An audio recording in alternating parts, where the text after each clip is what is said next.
तो हेलो दोस्तों, कैसे हैं आप। आज दोस्तों हम बात करेंगे तिरुपति वेंकटेश्वर मंदिर की। तिरुपति वेंकटेश्वर मंदिर जो है कि आंध्र प्रदेश में स्थित है। तो आइए दोस्तों देखते हैं। उससे पहले दोस्तों अगर आप चैनल पे नए हैं तो चैनल को ज़रूर सब्सक्राइब कर लीजिएगा। तो आइए दोस्तों शुरू करते हैं।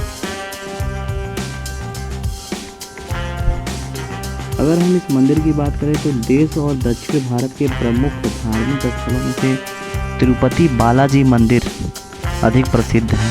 वेंकटेश्वर मंदिर भारत के आंध्र प्रदेश के चित्तूर जिले के तिरुपति तिरुमूला की पहाड़ी पर स्थित है। एक ऐतिहासिक मंदिर है। दक्षिण भारत के खूबसूरती, समुद्र तटों और प्राकृतिक नज़ारों के अलावा यहाँ बने मंदिरों से भी कई आकर्षक मंदिर का केंद्र है। कहा जाता है कि तिरुपति बालाजी का निर्माण 300 ईस्वी में हुआ था। तब कई सम्राट और राजाओं ने समय समय पर इसके निर्माण की अहम भूमिका निभाई थी। तिरुपति बालाजी के मंदिर की अगर वास्तुकला की बात किया जाए, वैसे तो दक्षिण भारत के सभी मंदिरों की वास्तुकला अचंभित करने वाली है, लेकिन तिरुपति बालाजी मंदिर में विष्णु भगवान की मूर्ति के बारे में बताया जाता है कि यहाँ तिरुपति बालाजी की काले रंग की जो मूर्ति किसी ने बनाई नहीं, बल्कि खुद जमीन के नीचे से प्रकट हुई है।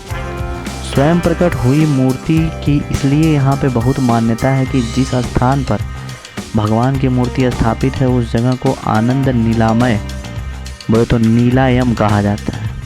इस मंदिर में भगवान वेंकटेश यानी तिरुपति बालाजी गर्भगृह से पूर्व दिशा की ओर मुख करके खड़े हैं।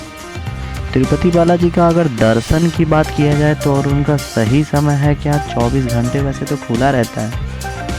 मंदिर सुबह के 2:30 बजे से अगले दिन के 1:30 बजे तक खुला रहता है। तिरुपति में फ्री दर्शन जिसे सर्व दर्शनम कहते हैं और इसमें इतना समय लगता है। अगर शुक्रवार को भगवान वेंकटेश्वर की पूरी मूर्ति के दर्शन होते हैं। 6 महीने में भगवान वेंकटेश्वर की मूर्ति के लिए पूरे दर्शन होना बहुत ही मुश्किल है, लेकिन शुक्रवार को भक्तों को भगवान की पूरी मूर्ति देखने का सौभाग्य प्राप्त हो जाता है। बता दें कि बालाजी के दर्शन 3 बार होते हैं। पहले दर्शन सुबह के समय विश्व रूप के रूप में होते हैं और दूसरे दर्शन दोपहर और तीसरे दर्शन शाम को होते हैं। इन दर्शनों के लिए यहाँ पे किसी तरह का शुल्क नहीं लिया जाता है। अगर वरिष्ठ नागरिकों के लिए अगर बालाजी दर्शन की हम बात करें तो तिरुपति बालाजी के दक्षिण माद्रा स्टेट से अलग गेट के जरिए वरिष्ठ नागरिकों के लिए विशेष व्यवस्था की गई है। तिरुपति बालाजी में बाल क्यों देते हैं? अगर भारत में शायद ही ऐसा कोई मंदिर होगा जहां भक्तों द्वारा उनके बाल दान करने की परंपरा रही है, लेकिन तिरुपति बालाजी में मंदिर में ये बाल भेंट करने की परंपरा बरसों से चली आ रही है, जिसे हम मोक्कू कहा जाता है। आपको जानकर हैरानी होगी, लेकिन एक आंकड़ों के अनुसार हर साल 20,000 लोग प्रतिदिन अपने बाल दान करते हैं। इस कार्य को पूरी परंपरा के साथ संपन्न किया जाता है और यहाँ पे 600 नाई की व्यवस्था भी की गई है। दान किए गए बालों को विदेश में अच्छे दामों में बेचा जाता है, क्योंकि भारतीय बालों की क्वालिटी बहुत अच्छी होती है, इसीलिए इसकी कीमत भी अच्छी मिलती है। और तिरुपति जी बालाजी में मंदिर बाल चढ़ाए क्यों जाते हैं? अगर बालाजी में बाल को दान करने की जो परंपरा है वो काफ़ी पुरानी है। अगर हिंदू मान्यता के अनुसार इस दान को देने के पीछे का कारण क्या है? भगवान वेंकटेश्वर कुबेर के लिए ऋण को चुकाते हैं। माना जाता है कि हम जितनी कीमत के बाल देंगे, भगवान वेंकटेश्वर उतना उससे 10 गुना ज़्यादा आपको इसकी कीमत लौटाते हैं। अब अच्छी बात यह है कि भक्त यहाँ अपनी मर्जी से बाल दान देते हैं। अब सवाल ये है कि भगवान वेंकटेश्वर के कुबेर से इतना ऋण लिया क्यों था? तो इसके पीछे भी एक रोचक किस्सा है कि पौराणिक कथा के अनुसार एक बार भगवान विष्णु क्षीर सागर में देवी लक्ष्मी के साथ विश्राम कर रहे थे, लेकिन वहाँ पे अचानक से किसी घटना में देवी लक्ष्मी धरती पर प्रकट हो गई और उनके पीछे पीछे भगवान विष्णु धरती पर आ पहुँचे।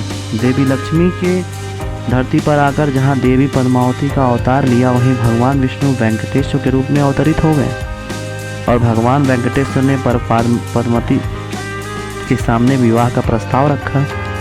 तब एक परंपरा के अनुसार वर को शादी से पहले कन्या के परिवार को एक तरह का शुल्क देना होता था, लेकिन भगवान वेंकटेश ये शुल्क में असमर्थ रहे। इसीलिए उन्होंने धन के देवता कुबेर से कर्ज लेकर पद्मावत रूपी देवी लक्ष्मी से विवाह किया और वचन दिया कि कलयुग के अंत में कुबेर को सारा कर्ज चुका देंगे।